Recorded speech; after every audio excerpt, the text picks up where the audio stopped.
Welcome to Global Insiders Podcast. I am Ryan, the peripatetic one, bringing you information about opportunities relating to jobs, traveling, and any information that can elevate you to your rightful place in this thing called life. You can find more information and how-to methods on globalinsidersgroup.com. That is insiders with an S. And here is today's show.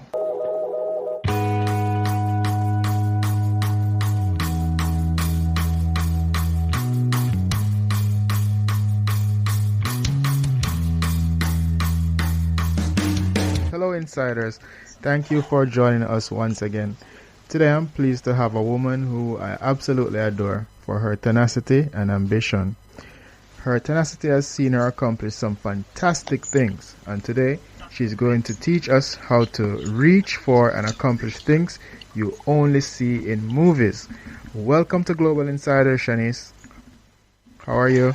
Thank you for having me around. I'm doing great. How about you? Oh, I'm doing fantastic. Please introduce yourself to the insiders. All right. Well, my name is Shanice Carter. I'm a Jamaican who is very passionate about life in general. I enjoy traveling, learning, and exploring the world. I really do believe that the universe is our playground, and we shouldn't allow, anything to put limits on our lives. So basically, I've, traveled a bit, and now I'm back home trying to contribute Sounds good. to my country. It sounds good. It sounds good. So the universe, not even the earth, but the universe is our playground. It's the first time I'm hearing that one, but it sounds great. So traveling the world, that sounds exciting. What sparked the interest to travel? Your first interest in traveling, what sparked that?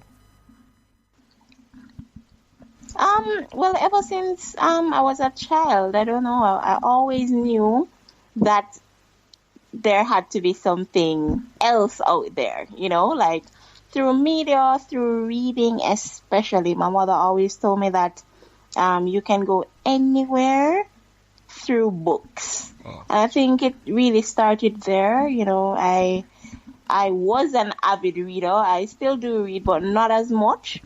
And just through reading and using my imagination, I think that's where it all started. I always had this imaginary world in my mind.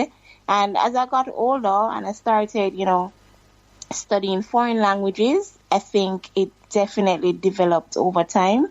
I remember my first experience was when I was in grade 5 and we went to Disneyland. It was a gift because we had passed our common entrance examination, and my parents sent me to Disney World, and we made a stop at this, I guess it was like a Walmart. I don't remember. It was like one of those huge chain stores, and I got lost from the group.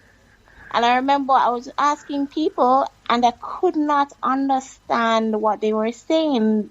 And that's when it struck me that, hey, people speak different languages. And I think from there, it left a lasting impression in my mind. And, I went on to high school and I picked up Spanish and French, and I brought that to the university level. So I think that's where it all started. Wow, that sounds so cool. That's a cool story. When I look at your resume, I noticed that you lived in Japan. So many persons dream of visiting Japan, but never do it. How was that experience? Wow. Life-changing. Life-changing. It opened so many opportunities for me that I didn't even imagine, just living and working with persons who are from a completely different culture. It definitely helped to build confidence and just to it really helped me develop as a person, so it was both professionally and personal, Okay. that I benefited from that experience. I mean, the culture itself is amazing, though. I had a really, really good time. It really pushed me outside of my comfort zone.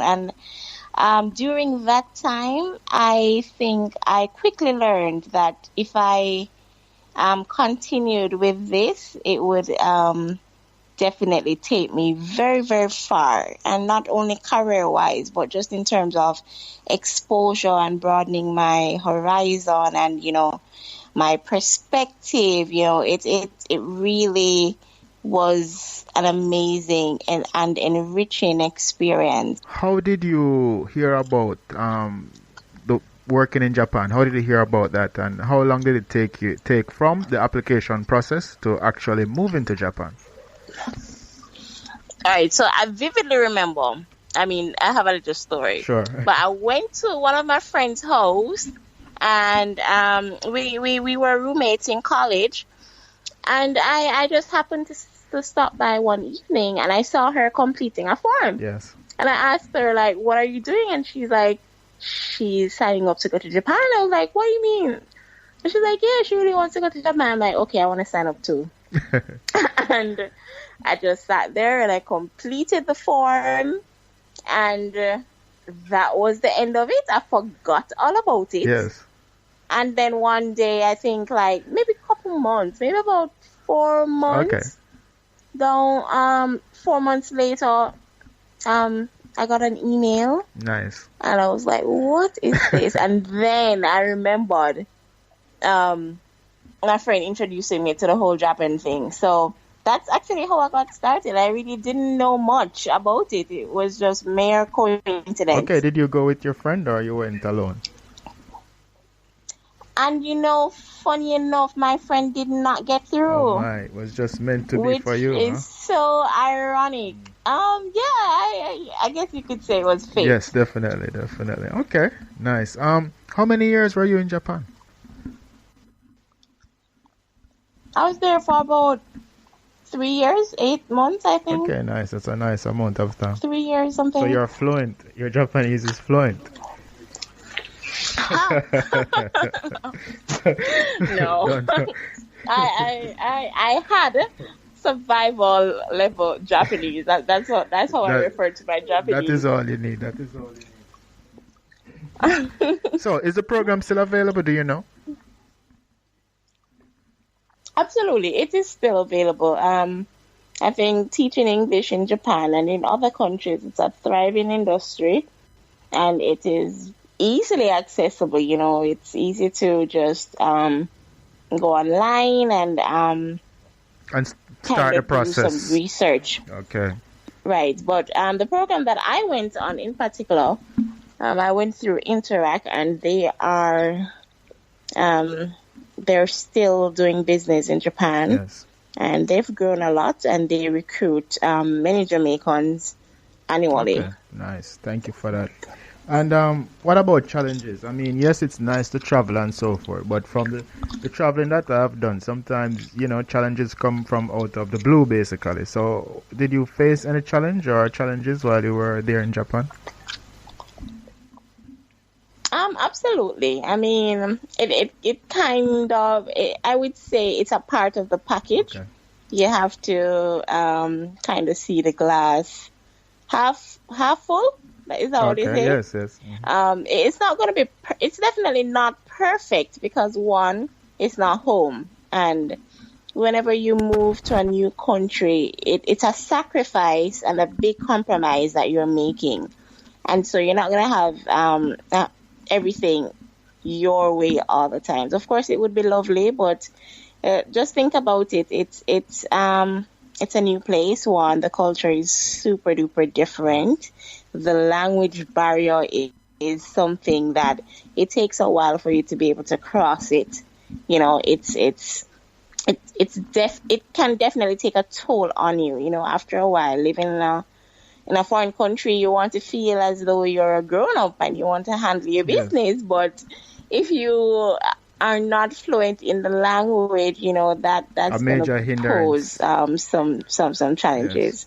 Right, exactly. So, like simple things that you would love to be able to do, like, like visit a doctor and speak about your personal things, like those nuances can be a bit much. But yeah, so that's like one major Challenge. Okay. challenge, and the second thing is cultural nuances, things that you don't understand what those are until you've lived there for a Like long time. So the it does unspoken take rules, basically.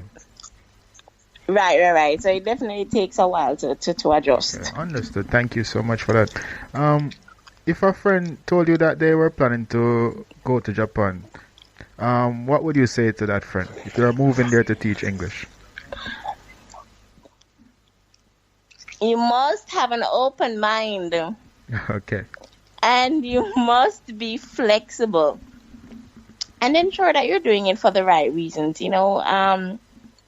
I mean, going to a new country, it's all exciting at first, but you definitely have to make sure that your objectives are solid, just to keep you on track. But it's definitely something I would encourage, I say it to people all the times, it's good to try new Yes. things and to push yourself, beyond the limits that society tends to kind of like putting us in a box. So it's important, and I would definitely encourage person to go to Japan. The culture is rich. um the people are, I would say, they're very unique. They hold very strong to their traditions and culture, and it's just like an amazing experience. So I would definitely encourage persons to go. And outside of all of that, Japan has a pretty stable economy, so it's also good from that perspective. So I would definitely encourage persons to go and experience it, live in the moment and see new things, see new people, I meet new like people. And I like that. I like that. And to show that you're not just talking. I mean, after Japan, you did something that many persons cannot even fathom, including myself. You moved to another country. You moved to Spain. How did you manage to do that? well, like I told you, I started doing languages in high school. So I did Spanish and French, and then when I went to the when I was at the university level, I minored in Spanish. So I always had it in the back of my mind that I needed to go to a Spanish speaking country. And so actually one of my college friends again, Yes. she was in Spain, and we happened to, reconnect through Yes. Facebook. And I started asking her questions. I was like, how did you get to Spain? Tell me about the programs. And then I shared with her that I wanted to study, but I wanted to do it in Spanish. Oh. And so I started doing researches and, like researching different universities and so on. And I managed So just to stop it to for a find minute. a Just to stop it program that, for a minute. So the process should start with researching the schools. That's what you're saying. Okay. absolutely, you have to do your research and have a solid plan before you even step foot into But a new when you're looking country. for a school, what should you Especially, look for? um, well, you have to check their accreditation outside of the Okay. country. It's very, very Okay. important. And just reviews from past Yeah. And you can students find that basically and on maybe to on their websites also, the reviews. right on Okay, their good. website. They usually have testimonials up and so on, and you can match it against universities that are in your country or universities that are in the States, or you can do a match easily to kind of get a gauge as to where that university falls in terms of Okay, nice. performance. All right. And the next step would be? And then you apply and hope that they will email you and give you good news. So that is pretty much what I did, and I was lucky enough to get a Oh wow. scholarship. Wow, no, come on, you can't just So say get a scholarship. So those must your grades must be like really high or something like that. um well, I think it was a combination of grades and teaching Okay. experience, because I did my master's in education, and so they were really looking for persons who had classroom experience, and that is how my Japanese experience played a pivotal role in me Wow. going to So Spain. that's an off, So yeah, it really prepared me for and that it's also an opportunity. off product from Japan, as you're saying there, from teaching and so forth. So is that yes? Right, definitely. So the stars really did Okay, align nice. there. I like that. I like that so much. But what about like the visa process though? How long did you have to wait for that? How long does that take? Oh, well, Ryan, being a Jamaican, I can tell you that just applying for visas in general is incredibly difficult. I went to the Spanish embassy 5 times, twice in Japan and 3 times in my home country before I was given a visa. So it was extremely difficult, even though I was getting a scholarship. I was one of the first Jamaicans to go to Spain to study that particular program, and so there was a bit of a Yes. disconnect with the Spanish embassy in Jamaica not being aware of this scholarship that was offered to me. So I had to do a lot of back and forthing, and I negotiated with the school in Spain, and I wrote to them and I explained like the challenges that I was having, and they sent me a special letter to take to the Spanish embassy, and that is how I eventually got the visa. But the process was extremely Okay. difficult, extremely difficult. In Japan, when I went to the Spanish embassy in Japan, they advised me that because the tenure of my studies was so long, I would not be able to apply from Japan. I would have to go to my home country, because if I were doing it from Japan, I would have to be out of the country for 6 months only. If I went over the Yes. 6 months, then I would not be able to do it from Japan. So I had to move Hmm. back home to complete that process. Well, But it was worth it after the fifth try. so I mean, what time frame are we talking about here? Like 5 months? What's what? Okay, so let's say I started, so I applied for school in about Yes. October, and I heard from the school about February, and school was to start in August. So I from February I started the visa research, because at that time I was still in Japan. So I started researching, and I called the Spanish embassy in Japan, and they said I could come and do the interview. So I think I did the interview over the a little bit before the summer holidays, because I would have moved back to Okay. Jamaica in August. So let's say Or roughly it took 6 months, about half six year. months to Okay. finalize Well, everything. as I said at the start, you're definitely a tenacious person. So I mean, very happy that worked out in your favor. Yeah, I was so excited that it finally worked out, because at one point I was like, okay, it's not gonna work out.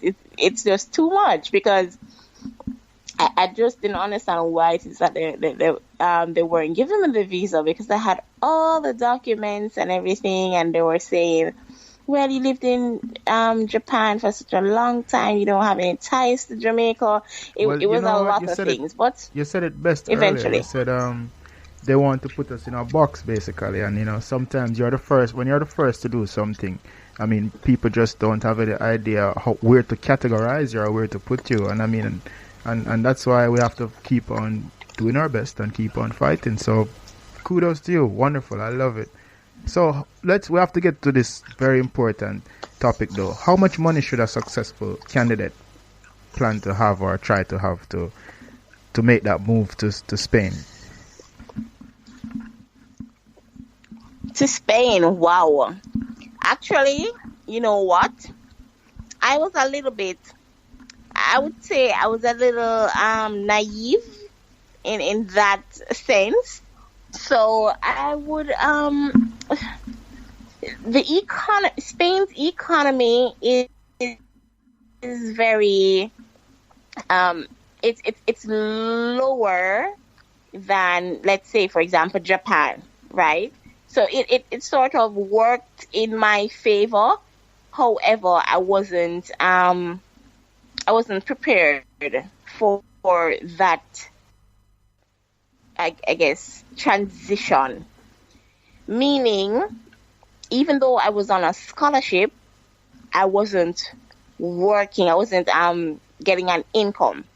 And so if you don't have adequate funds to last you for the duration of your studies, it can be a little bit overwhelming. So I would say to go to Spain with at least 3 to 6 months coverage. Can you give me a rough estimate in US dollars what that would be?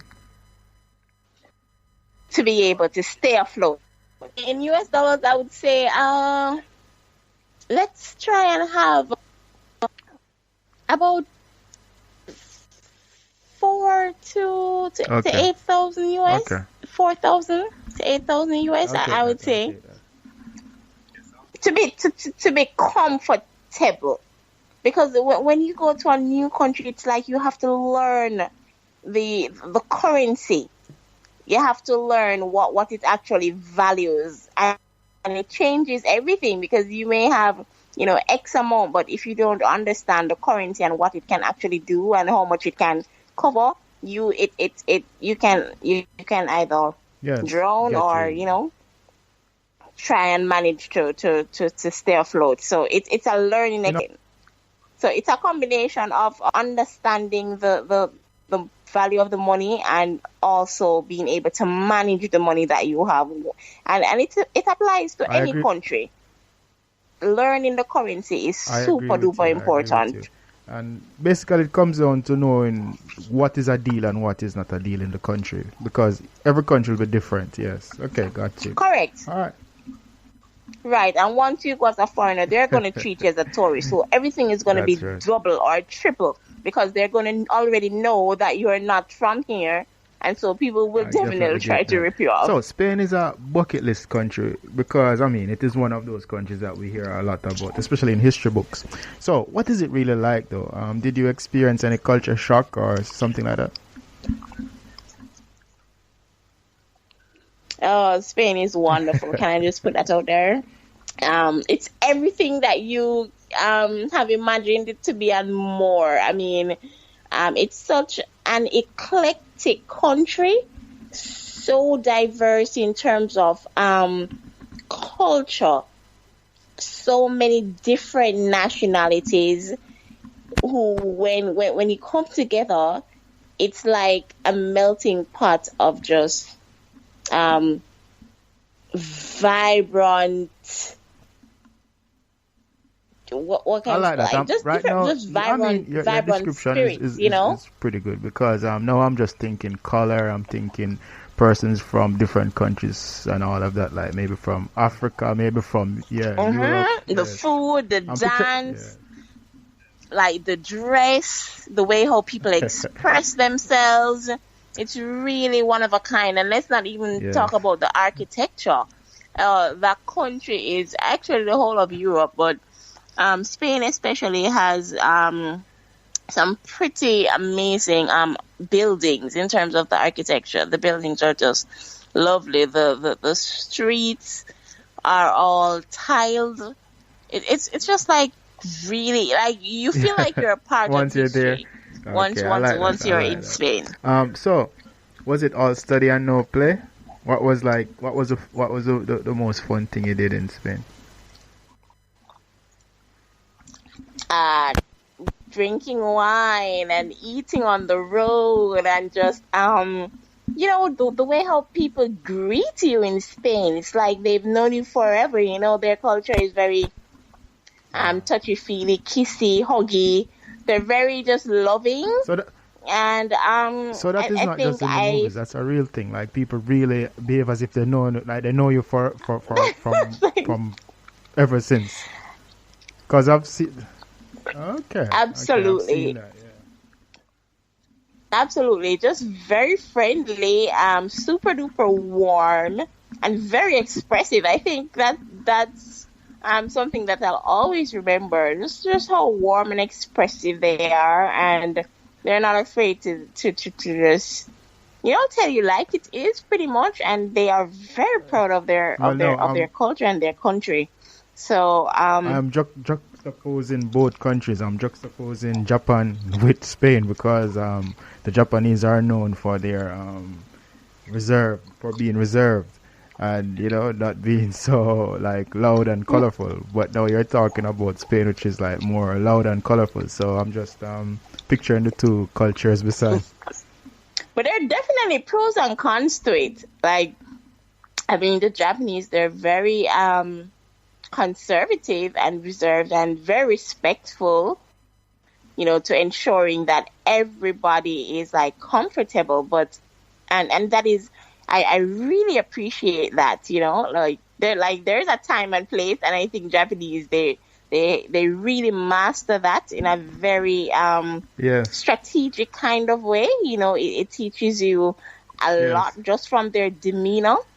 You're Yes. somewhat comforted knowing that people won't just like attack you, and they Yes. really do give you space. But at the end of the day, it's easy to Okay. pinpoint their uniqueness. And outside of like Yes. the workplace for Japanese, I mean, when it comes down to just having a good time Yes. and drinking and so on, you really do get a sense of who the people are, and it's just something really special. It's Okay, I just done get in a you. I get different you. I kind like of way. that. Quick question. Can people work and attend school while in Spain? Is that a possibility?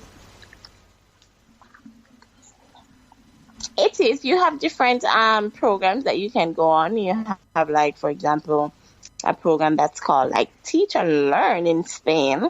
So you have the opportunity to work with the Spanish government, and you can attend school Okay, on a good. part-time Good. basis. So once again, if a friend came to you and said, "Shanice, next week I'm going to Spain," what would you say to that friend?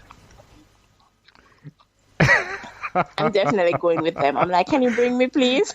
All right. So Like, undoubtedly. yeah, go ahead. I mean, I would definitely tell them to just go. Like, drop everything and go. Like, don't even second guess it. Just And with go. It's and with that worth it. answer, you nullified It's my worth next it. question, which would have been, would you do it again? But fantastic. I love your answer. So, well, Shanice, we have come to the end of the show. I mean, I hope this is definitely not the first and last for us, because I mean your stories are so exciting and you're such a wonderful storyteller also, that I hope that by next year this time we'll have another wonderful and exciting story to tell me. All right, Round. Thanks for listening today. I hope you are inspired. You can find more helpful and motivational material at globalinsidersgroup.com.